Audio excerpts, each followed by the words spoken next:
Well, thank you, sir, for coming in and talking to us today. This Okay, Ron. is Homefront, South Dakota, and this is Frank M. Marshall, also goes by Bud. Frank, could you give me your name, age, and hometown? I'm 82 years of age, and my hometown is Vermillion, South Dakota, Thank you for your service. What branch of the service were you in World War II? U.S. Navy. And what unit did you serve with? We covered the South Pacific, 7th Fleet, mainly 7th Fleet. Frank, where were you living during the war, and how old were you at the time?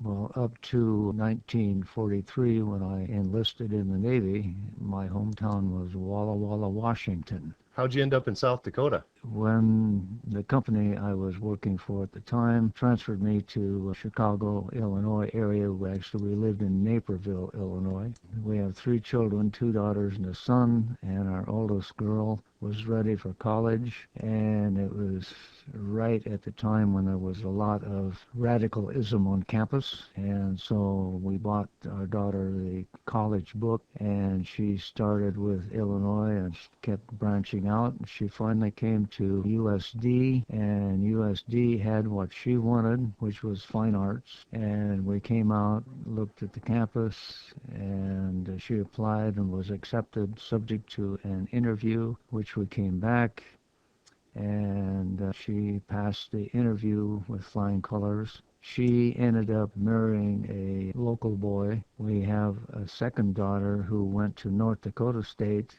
When she graduated, she also married a local boy. And our son, he graduated from Washington State College in Pullman, Washington, and he ended up running my old company in Colorado. So how I ended up here in Vermillion, South Dakota was grandmother could go any direction and see grandchildren. Okay, that makes sense. Tell me, for a kid living in Walla Walla, Washington, how much were you aware of the war before, say, Pearl Harbor? I was not. You know, there was a lot of talk at the time whether America should get involved or not in the war. Did you have any opinion on that?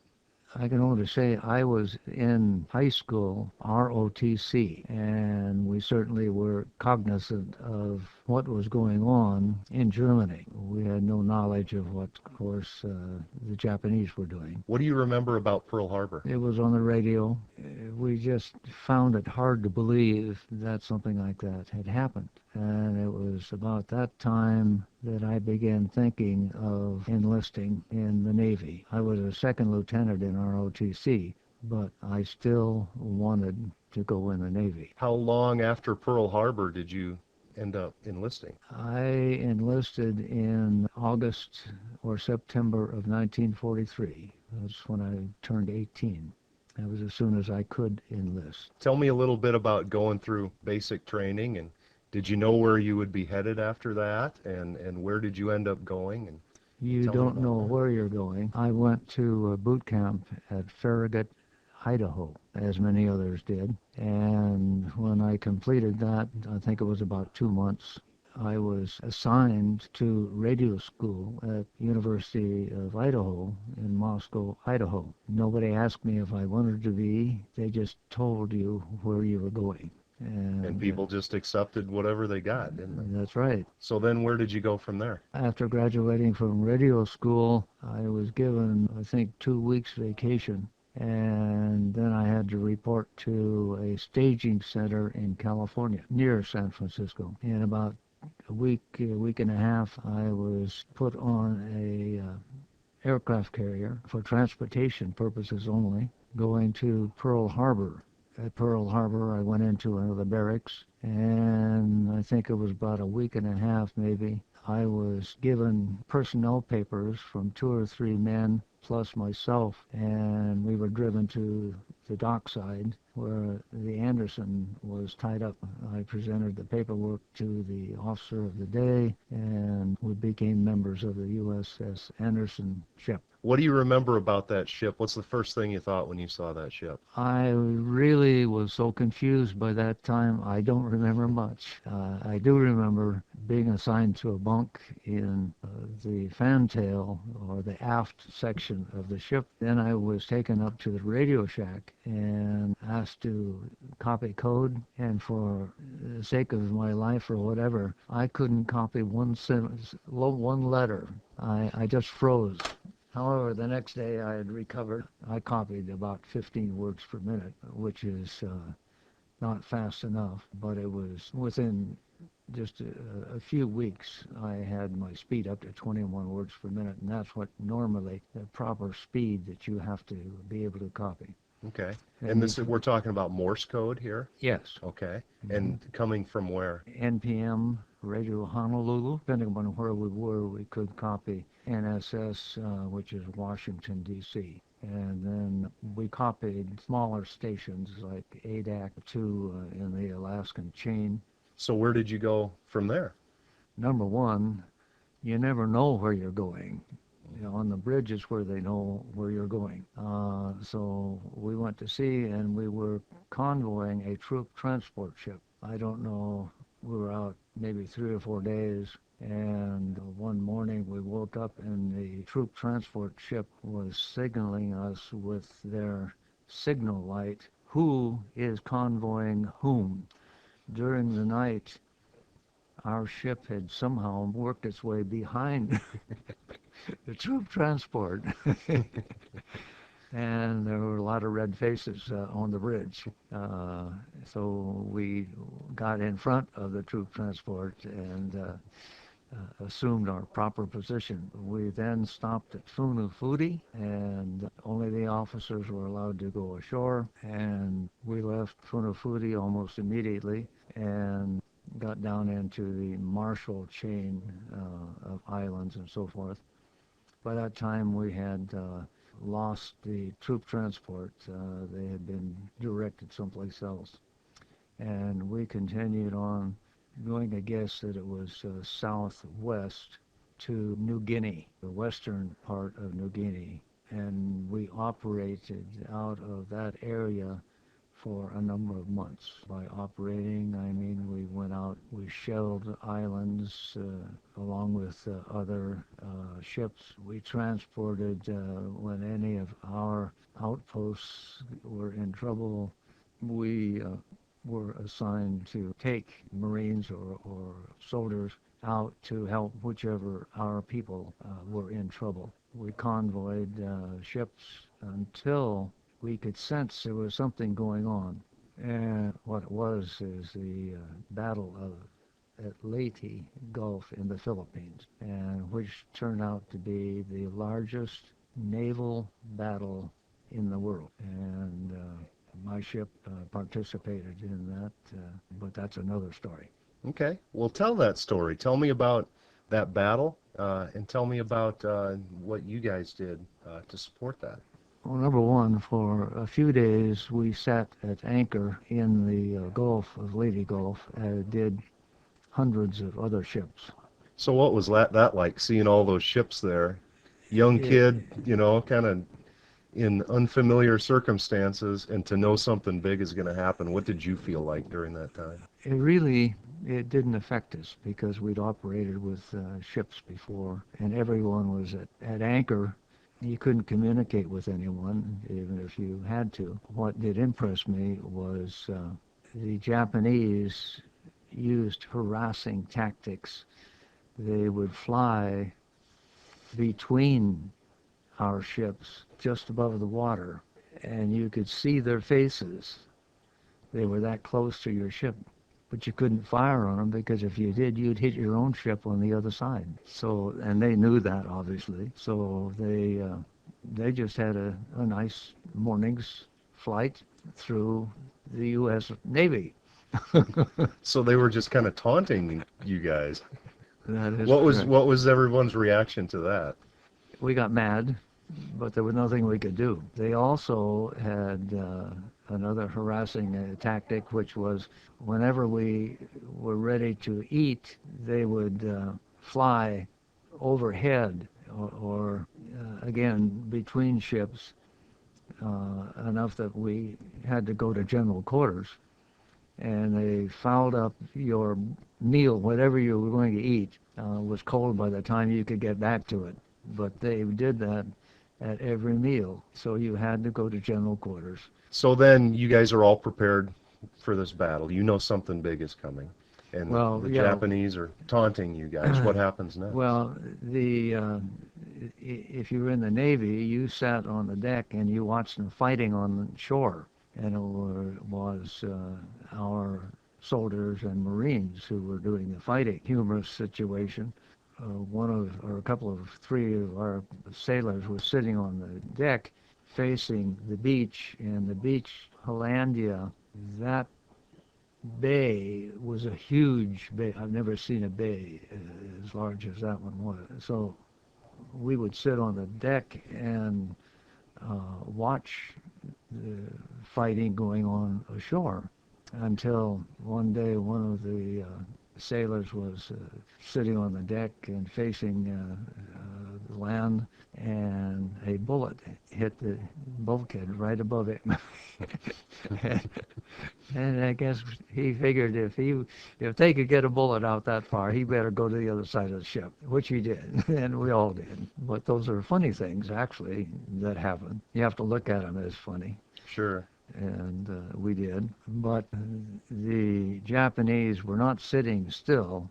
They put together, I think it was about 3 fleets, one coming down from Japan on the west side of the Philippines, and one coming up from the western section of the Philippines, and another fleet was coming down the east section, like could have been coming out of Tokyo or someplace up near Japan proper. Their maneuvering was great. Their courage lacked quite a bit, fortunately for us. Bull Halsey was an admiral. Well, he took on the fleet that was coming down the east side of the Philippines. What he didn't realize was that that fleet was set out there by the Japanese to draw us away from Leyte Gulf. Their planes didn't even have ammunition in them, or bombs, as I understand. Pearl Harbor figured it out, and they ordered Halsey to break off and return to Leyte Gulf because these other 2 fleets were coming through the chain of islands, and we were short on firepower, and Halsey didn't pay any attention to us. He disobeyed orders, even from Nimitz. Finally, when it was almost too late, somebody hit him in the head and made him realize he was being very foolish. 2 ships coming from the west part of the Philippines Islands, the Navy, was to take on a battleship, several cruisers, and quite a few destroyers who were coming through a channel, and it was above the fleet that was south of them, coming through a different channel, and our ship, another ship, and 1 or more destroyers were given the responsibility of stopping the Japanese fleet that was coming from the northern section. By that time, night had fallen. It was dark. One of our destroyers was told to stop the battleship if they possibly could. Well, they went out. They had each battleship had, or each destroyer had 8 torpedo tubes, and they went out and they fired all of their torpedoes at the battleship and the cruisers, and everyone was firing at our ship, and they sank that destroyer of ours. My ship and the other destroyer, I think it was the Hughes DD-410, we were sent out to stop the Japanese fleet coming down. And we had enough fuel oil to get out, but we couldn't get back. We were that low on fuel oil. So they called us back. Apparently we apprised them of the situation. And then the Japanese fleet kept coming, and we were sent out again. With even less fuel. With even less fuel. Again, we were pulled back because The Japanese fleet turned around and went back. And that's the only thing that saved my ship and our sister ship. And we got back to the Hollandia Gulf, got fuel oil and diesel oil. By that time, the Japanese had changed their entire system and they were retreating. So you must have thought that was almost a miracle that they turned around and left like that. We didn't know what it was, but we were glad to see it. Mm-hmm. Then a couple of days later, my ship was sent to convoy some LCIs, landing craft infantry, down an inlet, still in this huge bay, but there was a airfield down there, and the soldiers or Marines were to take it and put those planes out of commission. That inlet was a huge inlet, and on the left side was a mountain that it looked like it just went up. It was that steep and tall. And on this side, it was a low rolling mountain, and the airfield was over here. Well, this was supposed to have been a one-day trip for us, but we were just cruising around maybe 5 knots, just killing time and watching for enemy planes and whatnot.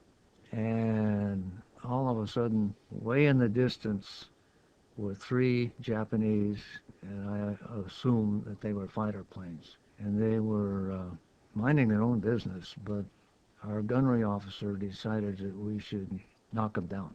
Well, we opened fire on the ships. We may have knocked one down. He got over the small hill, and we don't know what happened to him. The second one, we think that he made it back to the airfield. He got behind that low mountain, and we couldn't see him. But the third one, we made him mad, and he came in from our fantail aft part of our ship.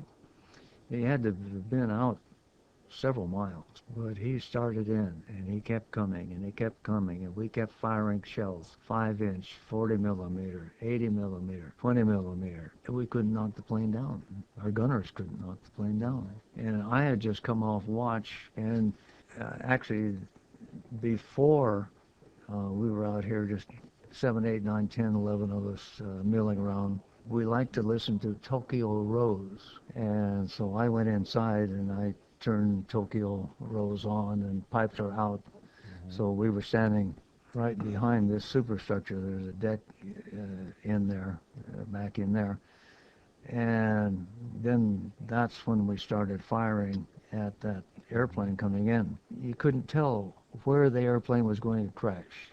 We knew he was going to crash. And I might have been the one. I just don't know. But we kept looking back and forth, this port side and starboard side, and finally, thinking of myself, I just took off going up the port side of the deck, and I wanted to get up to the front, and I knew the bullets couldn't go around the corner. So I started running up there, and I got about 3/4 of the way up, and a shell hit the deck about 3 feet off, and then I began to hug that hull. But I made it around to the front, and there was must have been a gunner's mate coming from the starboard side, and he and I were both diving for the same spot, only he had on a metal cap, and I had nothing on my head. And we clashed, and I saw stars for a while. But when I brought myself to consciousness or whatever, I went back to the starboard side of the ship where the emergency radio was, shack, and that was my duty to be in that in case the regular radio shack up here was knocked out.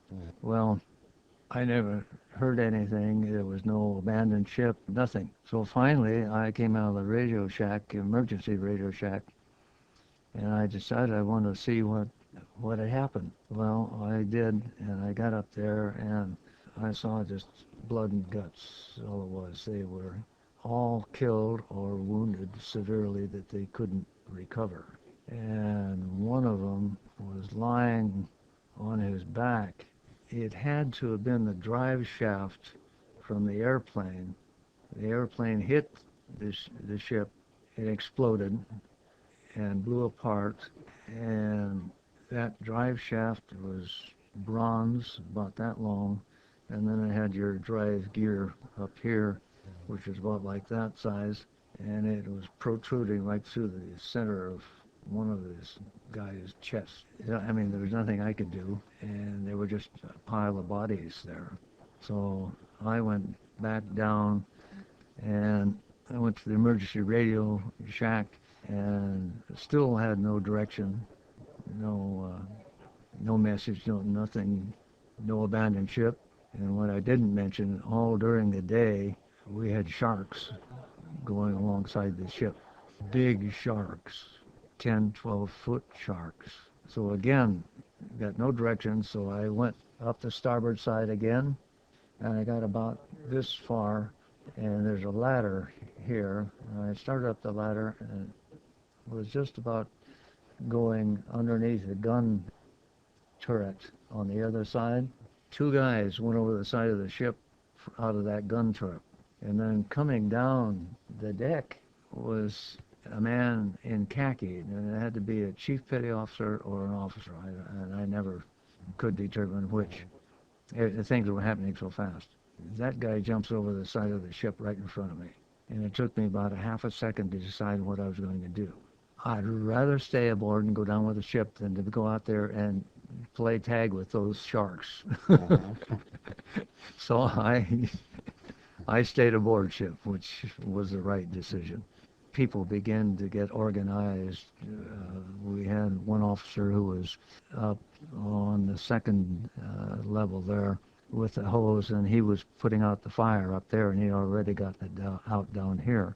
I didn't realize it, but the plane had stuck to our ship, and while I was in the radio shack, some of the guys pushed the ship off the deck, and it sank. And for months, I didn't realize that they had done that. Anyway, I think we lost in total about 16 or 18 men. We began organized. You see, our radio shack, well, all of the radio shack was burned out pretty much, and all of that area was burned out. We didn't have anything to do, so I was sent up the mast to check our antennas up here, and they were all right, so I went back down. So the ship didn't sink. The ship did not sink. And you guys and gathered, we did got it what back. we could do. Both boilers were knocked out, and the black gang, we called them, were working on those. The tide waters kept moving our ship toward that ultra steep bank, and there's nothing we could do. And it was sometime during the night, and another radio operator, Bernie Klingshorn was his name, and nobody wanted to go below decks, so we were trying to sleep on the decks, and it wasn't feasible. We heard a rumor that the Jap pilot had been blown into the laundry area, and we were going to go and see if it was. And of course, you can't have any lights on, so we went around there. And Bernie went in first in the compartment, and he found an arm, and I was reaching to get a hold of the arm while he worked on the rest of the body, when out here we heard a large splash, and it could only have been a torpedo. About that same time, then the Jap plane went over our ship, and fortunately, he came down the side where the mountain was about that steep, and the beach was maybe 40 feet wide, and that torpedo went down, scraped the keel of our ship, and went on. Well, I tell you, I figured it out one time. I came close to death 5 times that night. The torpedo didn't explode.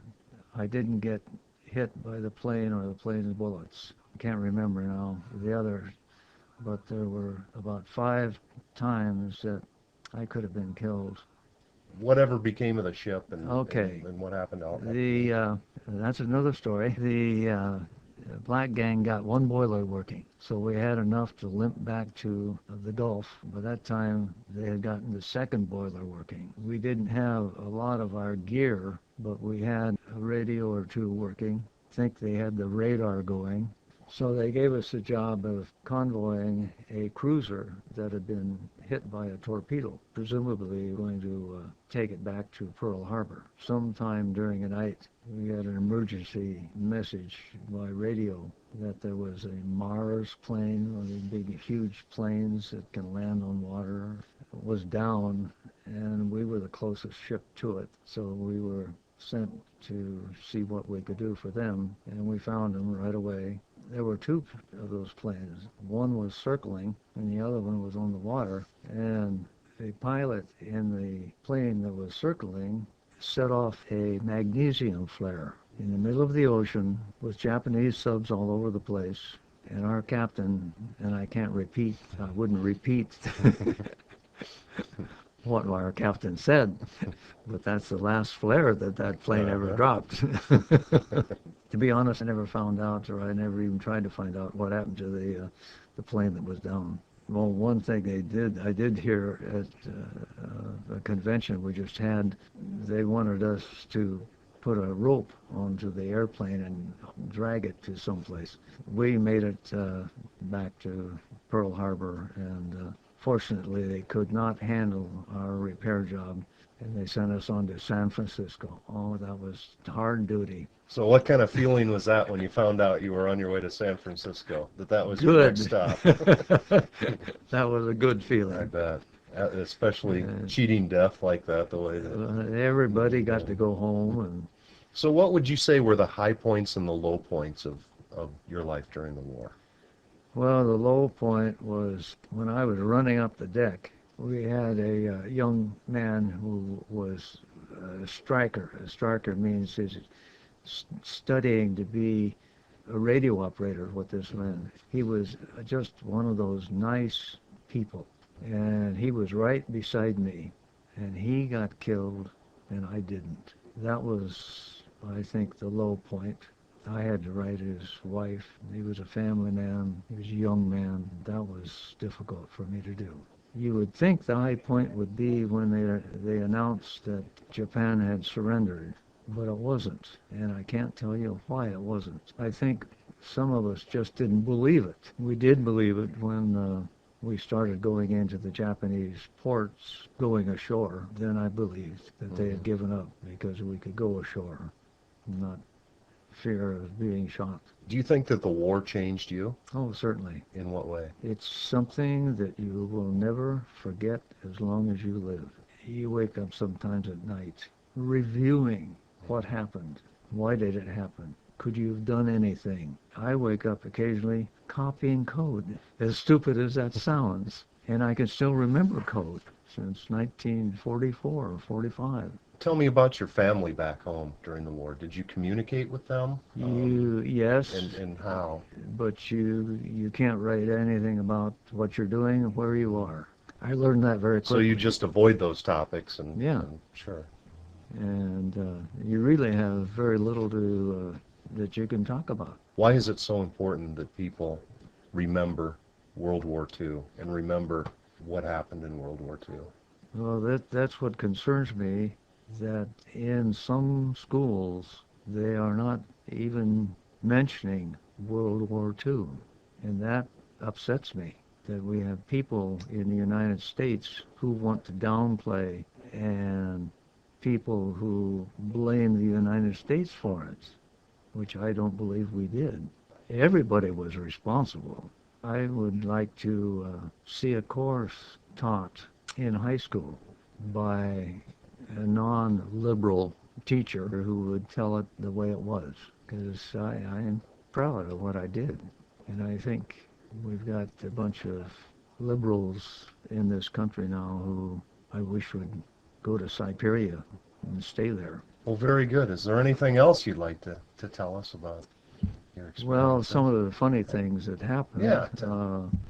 In New Guinea, we were anchored in the cove, and they would let us go ashore for a couple hours, and they gave you 2 cans of beer. Well, I didn't drink in those days, so I'd go ashore, and I guess Army personnel were building roads, and it was pretty muddy and whatnot, and I would trade my beer for seashells. Soldiers, they liked the beer very much. And one day, I happened to see one of our fighter planes in the weeds. There was no way it could take off, and it must have run out of gas or something. And they landed on that partial road, and then they went off and into just right by the side of the road, but in those weeds. Well, not having anything else to do, I tried to look in the cockpit, but it was so high up there I couldn't. So I started, you try to jump up and see in the cockpit or grab a hold of the edge of the cockpit, and I couldn't even do that. So I thought, well, maybe I could go get on one of the wings. So I started to turn around, and I looked down, and I'm standing on a rack of bombs from that plane. I learned how to walk on glass very gently, and I got away from there.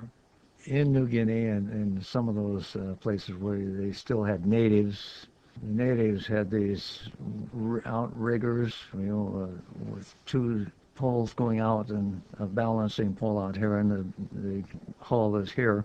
And they would come out to our ship and want food. We'd hold up a nickel, then we'd hold up a dime, and we'd barter for something. Well, they'd take the nickel first because that was the bigger one. And they didn't realize the dime was silver in those days. One time, one of the guys aboard ship had false teeth. This guy takes his false teeth out of his mouth, and he goes like that at him. And the last thing we saw that night was one of those natives paddling with one arm and trying to pull his teeth out with the with the other. Well, thank you so much.